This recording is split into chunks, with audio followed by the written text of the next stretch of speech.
Em pouco mais de uma semana, mais de 400 municípios gaúchos tiveram bairros inteiros engolidos por uma chuva que não parava de cair. No momento em que eu gravo esse vídeo, a maior tragédia climática da história do Rio Grande do Sul já deixou mais de 100 mortos e afetou mais de 1,5 milhão de pessoas. Eu sou Julia Brown, da BBC News Brasil, e neste vídeo faço uma cronologia do drama vivido pelos gaúchos, mostrando como a situação escalou até as cenas trágicas vistas nos últimos dias. Desde o dia 27 de abril, áreas no Vale do Rio Pardo já sofriam com fortes chuvas e granizo. Mas foi no dia 29 de abril que o INMET, o Instituto Nacional de Meteorologia, emitiu o primeiro alerta vermelho de volume elevado de chuva. Nós tivemos uma noite de terror.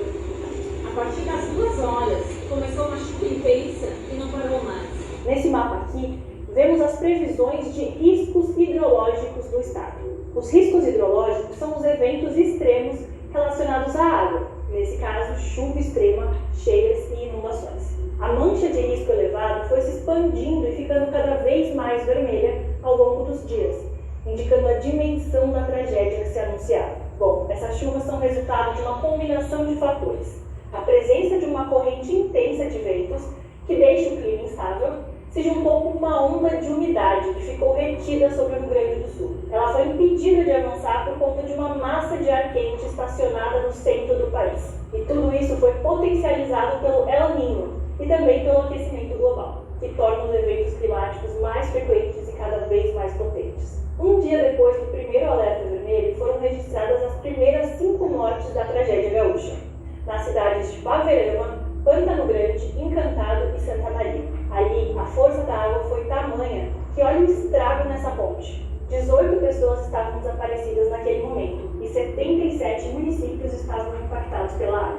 A crise já alarmava o estado, como conta o repórter gaúcho Luiz Antônio Araújo, que participa da cobertura da BBC no Brasil. Já estava muito claro que o volume de chuva em Porto Alegre seria superior ao das grandes enchentes de setembro e de novembro do ano passado. No dia 1º de maio, o cenário piorou dramaticamente. Já eram 114 municípios e mais de 19 mil pessoas afetadas. O Rio Grande do Sul decretou estado de calamidade pública. Nesse dia também foram contabilizadas mais 5 mortes.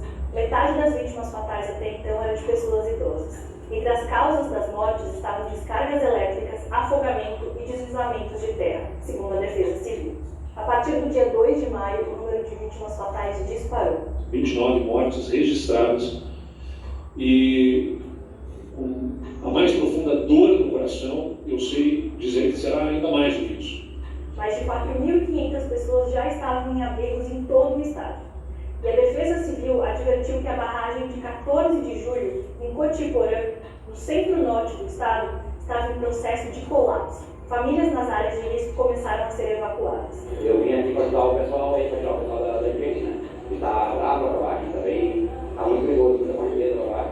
E eu estou de um barco de 100 metros, motor de 15, né? Aí temos que tirar o pessoal aí agora. Na região metropolitana de Porto Alegre, a Defesa Civil alertou que o lago Guaíba estava prestes a transbordar de modo, entre aspas, significativo. Entre 1 e 2 de maio, a gigantesca quantidade de chuva fez com que 7 cidades do Rio Grande do Sul fossem ranqueadas entre as 10 que tiveram o maior índice pluviométrico do mundo, medido pelo Instituto Meteorológico OGIMET. No dia seguinte, já eram 265 municípios afetados, mais da metade do estado. O Guaíba ultrapassou a marca histórica de 1941 e alcançou o nível inédito de 4,77 metros. Isso causou inundações em diversos bairros da capital gaúcha, incluindo o centro histórico. A rodoviária e os centros de treinamento do Internacional e do Grêmio ficaram debaixo d'água. A Defesa Civil alertou para o rompimento parcial da barragem 14 de julho e advertiu que moradores de 7 municípios da região deveriam sair das áreas de risco e procurar abrigos. O órgão também colocou o rio Taquari, que corre pelo centro do estado, em situação de inundação severa. Com tudo isso, as mortes chegaram a 39. 68 pessoas estavam desaparecidas. No dia 4 de maio, o número de mortos chegou a 55 e ultrapassou o da tragédia ambiental que abalou o Rio Grande do Sul 8 meses atrás. Além dos danos a casas e prédios, a infraestrutura pública também havia sido atingida. Já eram mais de 400 mil pontos sem energia elétrica e pelo menos 186 municípios sem sinal de internet e telefone. Mais de 1 milhão de casas gaúchas estavam sem abastecimento de água potável. Em entrevista coletiva ao lado de Lula, o governador Eduardo Leite afirmou que o estado vai precisar de um plano de recuperação semelhante ao Plano Marshall, que reergueu a Europa após a Segunda Guerra Mundial.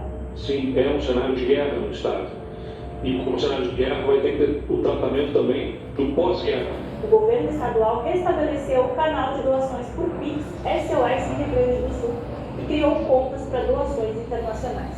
Em paralelo, centenas de ONGs e grupos espontâneos criados por brasileiros em todo o país faziam arrecadações em dinheiro, mantimentos e outros itens de primeira necessidade para doar. Em 6 de maio, o Guaíba continua a subir e chega a impressionantes 5,33 metros. O aeroporto Salgado Filho, em Porto Alegre, é fechado por tempo indeterminado. Naquele momento já eram 85 óbitos confirmados. E 385 dos 497 municípios do estado já tinham sido atingidos de alguma forma. Em 7 de maio, o número de desabrigados chegou a quase 160 mil. A intensidade da chuva começou a diminuir, mas o nível dos principais rios continuava elevado e muitas cidades permaneciam com bairros inteiros debaixo d'água. Por isso, o número de pessoas obrigadas a deixar suas casas não parava de crescer. Está sendo, assim, muito triste ver as pessoas isoladas, sem saber para onde ir, né? Mandando meio que sem rumo, para que lado vai, sem voltar. Catástrofes climáticas. Por favor, jovem MPS, isso, coisa boa. Traga o texto mais para perto de você e vamos lá, por favor. Treinamento para a expansão da capacidade de leituramento do jovem MPS. Avança! A destruição da camada de ozônio. O homem hoje em dia está usando produtos e fazendo queimadas que destroem a camada de ozônio. A destruição da camada de ozônio pode causar o desequilíbrio ecológico. É simples, vou explicar. Quando a camada de ozônio é perfurada, os raios ultravioletas passam e poderá derreter as calotas polares. Aconteceu o efeito estufa, que é o superaquecimento da Terra. A camada de ozônio é como uma coberta para a Terra e, se perfurada, não vai servir mais. Como a Terra sem camada de ozônio vai se proteger? Se o homem fazer queimadas, destrói a natureza e polui o ar. Como que a gente vai viver sem a camada de ozônio? O homem tem um jeito de não provocar isso tudo, e não fazendo queimadas e evitar o uso de certos produtos. Assim, a natureza ou o planeta durará mais tempo e nós também. Maravilha! Autor? Aluno Bruno. Maravilha! Vira a capa do livro. Que beleza! A Terra é inocente. Quem tem que cuidar é a gente. Alunos da 4ª série EB, vira uma página, por favor, da Escola Classe 29 de Taguatinga. Alunos da professora Cleonice Borges, do ano 2005. Já há muito tempo, os arautos vêm avisando sobre essas tragédias que estamos suportando no tempo presente. Tragédias decorrentes da destruição do homem sobre a natureza. No caso, estamos acompanhando a tragédia do Rio Grande do Sul. Então fica difícil o contato das famílias para saber para onde vai. No dia 8, o nível do Guaíba estava em processo de descida, mas uma nova frente fria chegou ao estado, derrubou as temperaturas e causou mais chuvas e ventos fortes, além de riscos de raios e trovoadas. 5 barragens estavam sob risco iminente de ruptura no estado, e muitos gaúchos continuavam em situação dramática. Mais de 500 mil pessoas estavam sem água potável, incluindo 85% da população de Porto Alegre. Olha só o que o nosso repórter viu ao chegar lá. Eu e o repórter Fernando Otto encontramos um cenário de completa destruição. Árvores caídas, postes caídos, ruas completamente alagadas, com lama, Em bairros como esse aqui no centro de Porto Alegre, muito lixo acumulado nas calçadas e insegurança. À noite as pessoas evitam sair de suas casas porque praticamente não tem ninguém andando pelas ruas e não há iluminação pública. No dia que eu gravo esse vídeo, 9 de maio, centenas de famílias gaúchas estão desesperadas e sem saber o que fazer diante da tragédia. Os supermercados estão lotados de pessoas em busca de água mineral e alimentos básicos. O caos também faz muita gente se ver forçada a sair de Porto Alegre. Veja o relato do repórter gaúcho Luiz Antônio Araújo. No dia 4 pela manhã, a Caixa d'Água do condomínio deixou de receber água da rede pública. Nós decidimos ficar em casa enquanto houvesse luz e água da Caixa. E no dia 7 pela manhã, houve uma interrupção total do fornecimento de água e instabilidade da luz. Nós decidimos então vir para o litoral, onde estamos em Torres, a 150 quilômetros de Porto Alegre, para poder continuar trabalhando. Ao mesmo tempo, voluntários têm feito a diferença, ajudando a resgatar e abrigar vítimas e a arrecadar e distribuir mantimentos. Os próximos dias serão importantíssimos para determinar o nível dos estragos e o futuro dos moradores. As chuvas vai dar uma trégua a partir do dia 14.